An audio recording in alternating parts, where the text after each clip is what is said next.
अस्सलामुअलैकुम sir.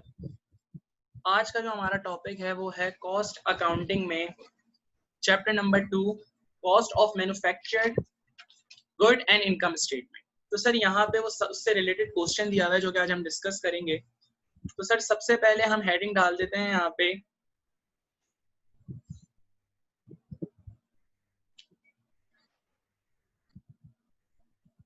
एजुअल of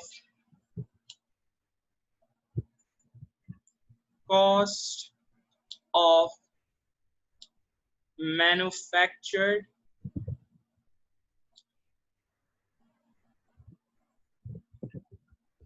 good की sir इस स्केड्यूल को बनाने में सर सबसे पहले हमें जिस चीज की जरूरत होती है वो होती है ओपनिंग इन्वेंटरी। सर पिछली वाली एग्जांपल में हमने सेट की थी एग्जांपल सर फॉर एग्जांपल मैं एक शर्ट्स की प्रोडक्शन करता हूँ। तो सर अभी मैं अपने आप को उस प्रोडक्शन पॉइंट पे ले जाऊं और मुझे उस प्रोडक्शन पॉइंट पे सर सबसे पहले कुछ मटेरियल पहले से भी मौजूद मिलेगा। तो सर अभी जो मैं स्टेटमेंट बना रहा हूँ वो जून 30 की बना रहा हूँ 1987 की। तो सर यहाँ पे जो मुझे ओपनिंग इन्वेंट्री दी हुई है वो दी हुई है सर जुलाई 1 1986 की।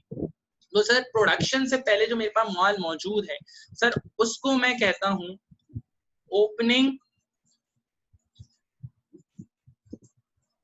इन्वेंट्री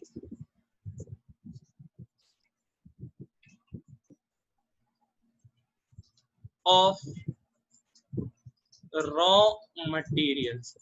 और वो सर मेरे पास कितनी है 13,000 की है। सर इसके बाद जो ओपनिंग इन्वेंट्री आपके पास पहले से मौजूद है आप इसी में अपनी प्रोडक्शन को कंटिन्यू नहीं रख सकते, आपको और परचेजेस करनी पड़ती हैं। तो सर इसके बाद बेसिकली सर इसको समझने से पहले हम अपने पास एक फॉर्मूला लिख लेते हैं कि सर इस स्केड्यूल में हमें सबसे पहले जो कैलकुलेट करनी होती है सर वो होती है प्राइम कॉस्ट।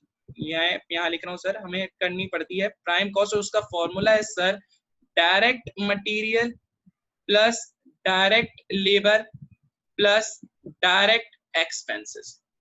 तो सर अभी हम शर्ट्स की प्रोडक्शन कर रहे हैं, हम वो स्केड्यूल बना रहे हैं कि उसकी प्रोडक्शन में जो कॉस्ट आई है उसको हम फाइंड कर रहे हैं।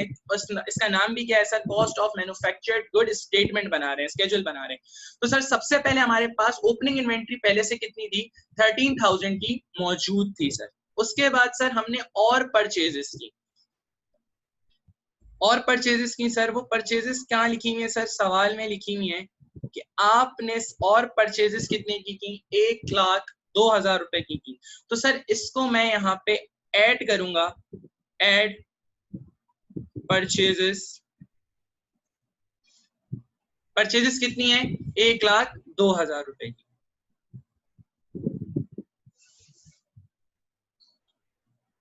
सर जो परचेजेस मैंने की हैं इसमें से मुझे ज्यादा क्वांटिटी पे माल खरीदने पे डिस्काउंट भी मिलेगा तो कहलाएगा परचेजेस डिस्काउंट।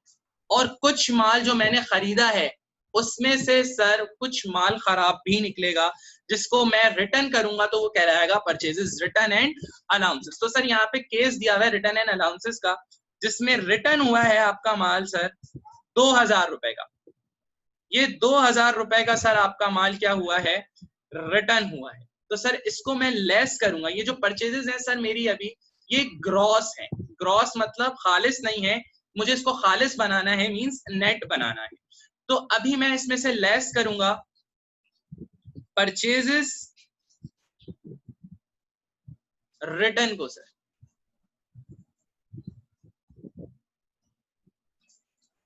दो है सर 2,000 रुपए की, यहाँ पे अमाउंट लिखा हुआ है सर 2,000 रुपए की।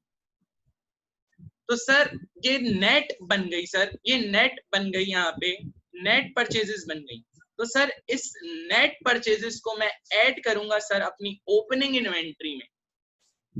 ओपनिंग इन्वेंट्री में मैं सर ऐड करूंगा इसको तो ये कितना हो गया यहाँ पे 1,00,000 रुपए। तो सर इसको मैंने जब अपनी ओपनिंग इन्वेंट्री में ऐड किया तो सर मेरे पास रॉ मटेरियल, मैं ये कह सकता हूं कि मेरे पास raw material available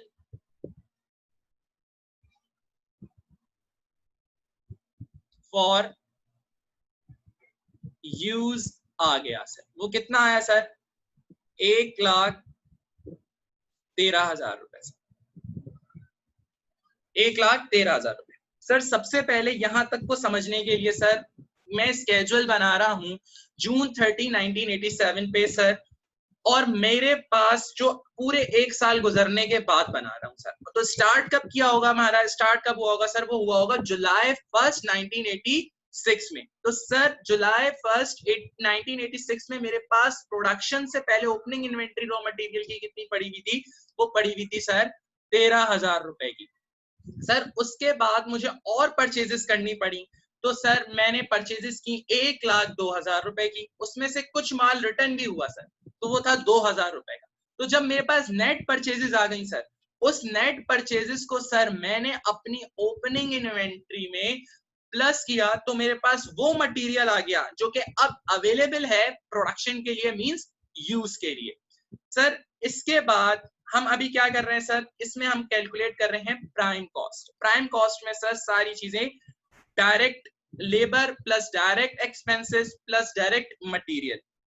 sir raw material available for use आ गया सर। इसके बाद हम इसमें से लेस करते हैं सर, लेस करेंगे सर अपनी हम क्लोजिंग इन्वेंट्री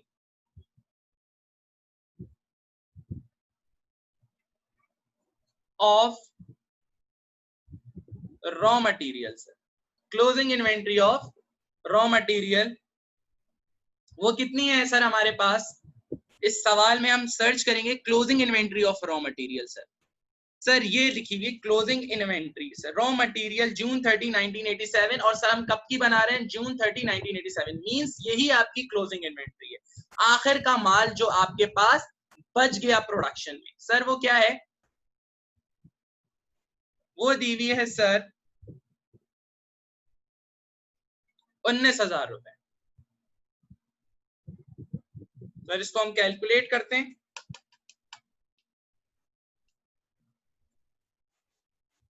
तो सर हमारे पास 94,000 आते हैं। सर ये जो 94,000 हमारे पास आए हैं, इसको हम कहेंगे direct material consume sir,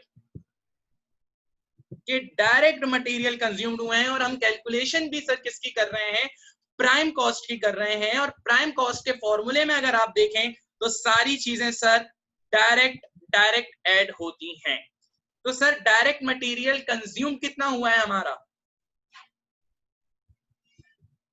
94,000। Sir यहाँ पे हमने डायरेक्ट मटेरियल्स को तो पुट कर लिया और हमारे पास डायरेक्ट मटेरियल कंज्यूम भी आ गया, लेकिन सर प्राइम कॉस्ट मालूम करने के लिए जो यहाँ पे फॉर्मूला लिखा हुआ है, उस फॉर्मूले में प्राइम कॉस्ट मालूम करने के लिए हमें इसमें क्या चीज एक और ऐड करनी है सर? वो है डायरेक्ट लेबर सर। अब हमें अपने डेटा में सर्च करना है तारिक इंडस्ट्रीज के डायरेक्ट लेबर को इन्होंने क्या पे किया है। तो सर डायरेक्ट लेबर को जो इन्होंने पे किया है यहाँ पे, वो है सर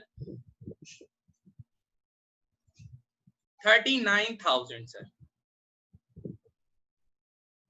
तो सर मैं इसकी कॉस्ट में ऐड करूंगा, ऐड डायरेक्ट लेबर सर।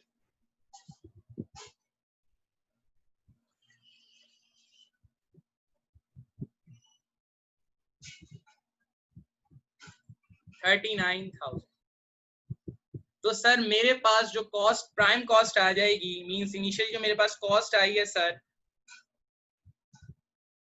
वो कितनी आ गई? 1,33,000 रुपए। ये सर मेरे पास कॉस्ट आ गई। प्राइम कॉस्ट मैंने कैलकुलेट कर ली जो कि डाटा मेरे पास दिया हुआ था। सर इसके बाद मींस एक शर्ट्स की प्रोडक्शन में जो हमने अब तक पढ़ा सर, शर्ट्स की प्रोडक्शन के लिए रॉ मटेरियल मेरे पास पहले से अवेलेबल था 13,000 का। उसके बाद मैंने और परचेजेस की सर, उसके बाद परचेजेस रिटर्न भी की। तो मेरे पास उसकी रिटर्न करने के बाद जो नेट परचेजेस आई उसको मैंने अपनी ओपनिंग इन्वेंट्री में क्या किया? प्लस किया सर। तो मेरे पास raw material available for use आ गया। सर ये जो raw material available for use मेरे पास आया है, इसमें से सर कुछ माल साल के आखिर में मेरे पास बच भी गया, जो कि 19,000 का था, उसको मैंने अपनी raw material available for use में से माइनस किया, तो मेरे पास क्या आ गया सर, डायरेक्ट मटेरियल कंज्यूम, कि इतना मटेरियल डायरेक्ट कंज्यूम किया है। और सर हम क्या कैलकुलेट कर रहे हैं, प्राइम कॉस्ट कैलकुलेट कर रहे हैं, तो प्राइम कॉस्ट में डायरेक्ट लेबर भी ऐड होती है, तो हमने अपने डेटा में सर्च किया और डायरेक्ट लेबर को ऐड किया, तो सर हमारे पास क्या आ गई, प्राइम कॉस्ट आ गई। सर इसके बाद हमें फैक्ट्री कॉस्ट भी करनी पड़ती है, जो कि सर हम कहलाता है फैक्ट्री ओवरहेड। तो सर इसकी हेडिंग डाल देते हैं कि अब इसमें हम फैक्ट्री ओवरहेड्स को भी ऐड करेंगे। ऐड फैक्ट्री ओवरहेड सर, जिसको हम FOH भी बोलते हैं सर। तो सर सबसे पहले जो फैक्ट्री ओवरहेड में हमारे पास दिया हुआ है सर, वो दिया हुआ है power, heat and lights. Sir ये क्या बात हुई सर, जो मशीन्स चलती हैं वो बिजली से चलती होंगी, तो सर यहाँ पे पावर की बात हो रही है, मींस ये सारे एक्सपेंसेस आपके किस में जाएंगे, फैक्ट्री ओवरहेड में जाएंगे सर। बिजली के बिल वगैरह जो हैं वो तो पावर, हीट में क्या आ गई सर आपकी, ये सारी चीजें आ जाएंगी, पावर,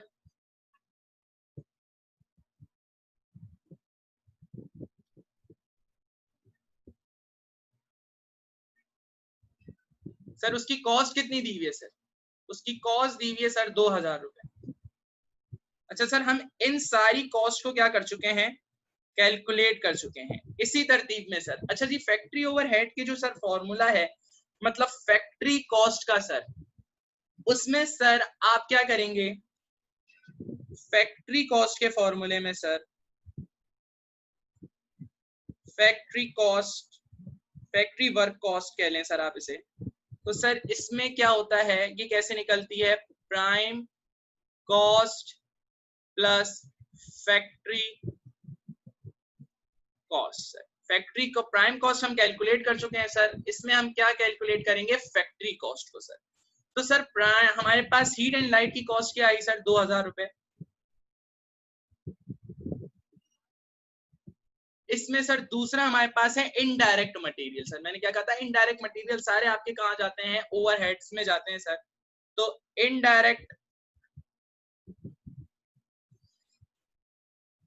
मटेरियल कौन सा होता है सर, जिसको आप पर यूनिट पे फाइंड नहीं कर सकते, नहीं बतला सकते। इनडायरेक्ट मटेरियल सर कंज्यूम कितना हुआ है आपका,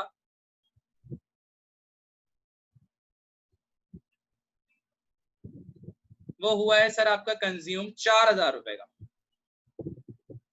उसके बाद सर डेप्रिसिएशन लगा है, डेप्रिसिएशन सर आपकी प्लांट पे लगा है, इसकी मैंने एग्जांपल भी दी थी सर आपको पिछली वीडियो में, कि जो मशीन इस्तेमाल हो रही है वो डेप्रिसिएशन भी लगाती हो, तो सर वो डेप्रिसिएशन भी आपकी किस में जाता है, ओवरहेड्स में जाता है। तो सर यहाँ पे प्लांट पे जो डेप्रिसिएशन लगा है वो कितना है सर, वो 3,500 का लगा है। प्लांट पे जो डेप्रिसिएशन लगा है सर वो कितना लगा है, 3,500 का।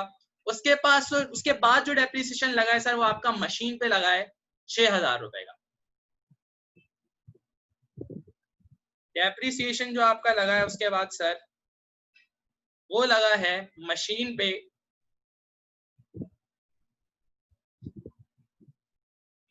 और सर वो लगा है 6,000 रुपए। उसके बाद सर टूल एक्सपेंसेस हुए हैं आपके,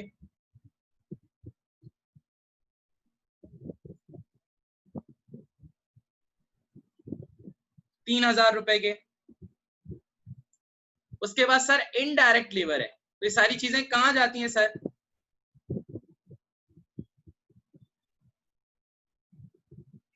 इनडायरेक्ट लेबर है सर आपकी 1,000 रुपए की। उसके बाद सर फायर इंश्योरेंस करवाया होगा आपने अपनी फैक्ट्री का सर, वो कितना है,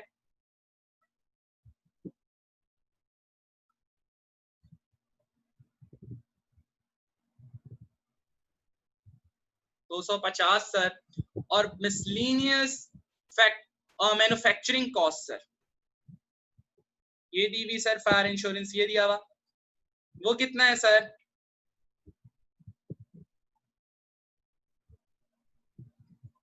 इजाफी खर्चे जो हुए हैं सर,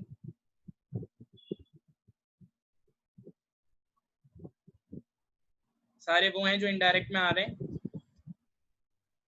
500 रुपए सर। अब आप इन सारी कॉस्ट को किसमें प्लस करेंगे अपनी प्राइम कॉस्ट में से, क्या निकालने के लिए? फैक्ट्री वर्क कॉस्ट को निकालने के लिए।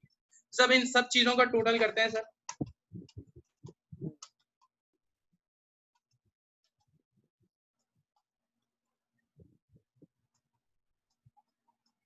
तो sir total factory overhead sir आपके पास जो आया है,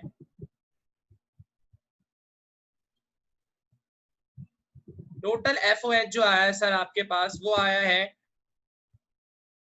20,250 का सर। सर इसको आप ऐड करेंगे अपनी प्राइम कॉस्ट में, तो सर आपके पास आ जाएगा manufacturing cost sir.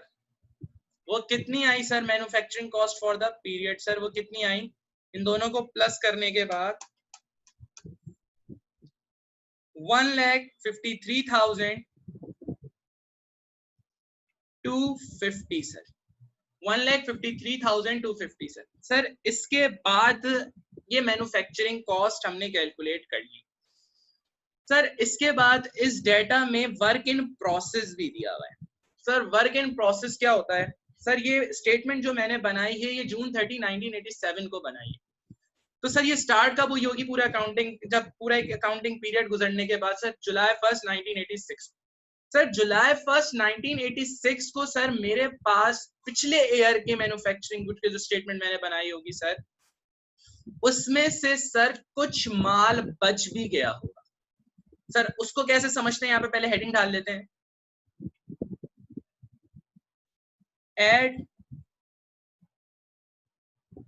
Work in process sir. Add work in process sir मतलब क्या है? मतलब ये है सर कि फॉर एग्जाम्पल पिछले साल मींस 1986 को सर जब मैंने अपना मैन्युफैक्चरिंग स्टेटमेंट बनाया, तो सर मेरे पास जो वर्क इन प्रोसेस था सर,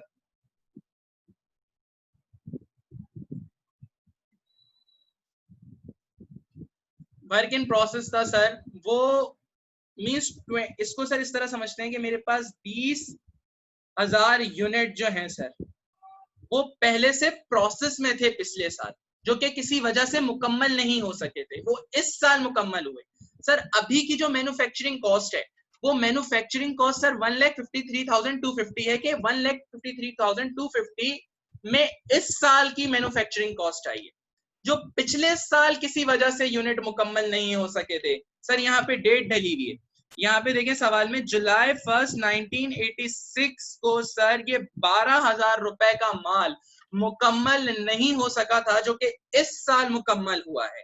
तो सर ये 12,000 जो लगे हैं वो भी इस साल लगे हैं उस प्रोसेस को मुकम्मल करने के लिए। तो सर वो यूनिट्स भी क्या हो जाएंगे?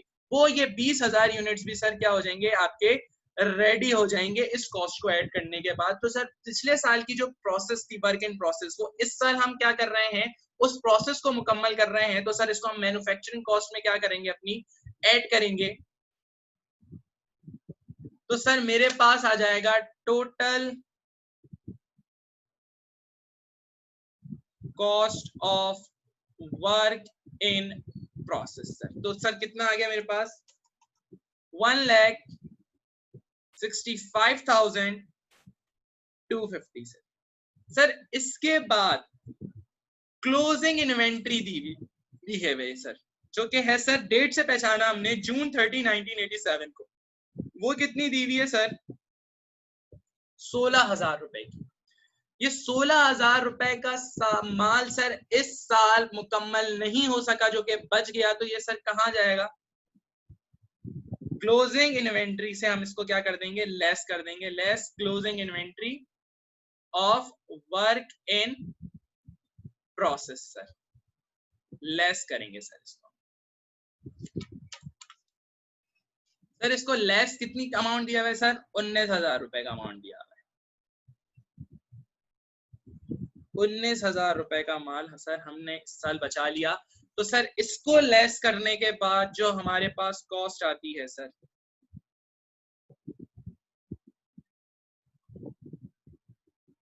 16,000 का दिया हुआ है सर, सॉरी 16,000 का दिया हुआ है।